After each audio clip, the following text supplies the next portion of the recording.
झालेल्या 9x9 कॉन्सर्टमधला आणखी एक धक्कादायक प्रकार उघड झालाय. नेस्कोमध्ये झालेल्या कॉन्सर्टमध्ये नो कॅमेरा पॉलिसी राबवण्यात आल्याची माहिती तपासात आली आहे.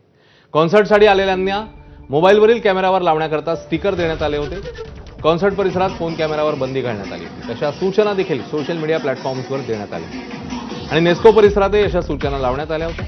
फोन कॅमेरावरील स्टिकर काढले तर बाहेर काढण्यात येईल अशी सूचना देखील देण्यात आलेली. तर अशा सूचना करणाऱ्या पोस्ट सध्या सोशल मीडियावरून डिलीट केल्या आहेत. सोबतच अशा सूचना देणारे काही सोशल मीडिया अकाउंट्स देखील डिॲक्टिव्हेट करण्यात आले. मात्र फोन कॅमेरावर बंदी का घातली, त्यामागचं नेमकं कारण काय, असे अनेक प्रश्न उपस्थित होते. या ड्रग्स कॉन्सर्टचे आरोपी कोण कोण आहेत बघूया. आरोपी क्रमांक 1 मॅनेजमेंट कॉलेजच्या शेवटच्या वर्षाचा विद्यार्थी आहे रौनक खंडेलवाल, वय वर्ष 25. कॉन्सर्टमध्ये ड्रग्ज पुरवल्याचे आणि सेवन केल्याचे आरोप त्याच्यावर. नेस्कोमधील आयोजक सनी जैन, वय वर्ष 31, आरोपी क्रमांक 2 आहे.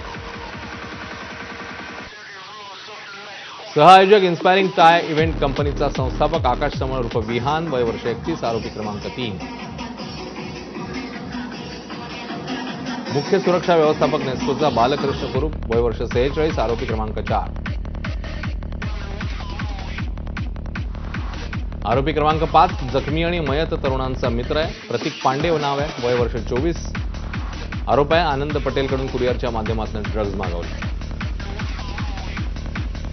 6वा आरोपी म्हणजे आनंद पटेल, वय वर्ष 24, ड्रग्ज पुरवणारी मुख्य व्यक्ती याचा आनंद पटेलवर आरोप.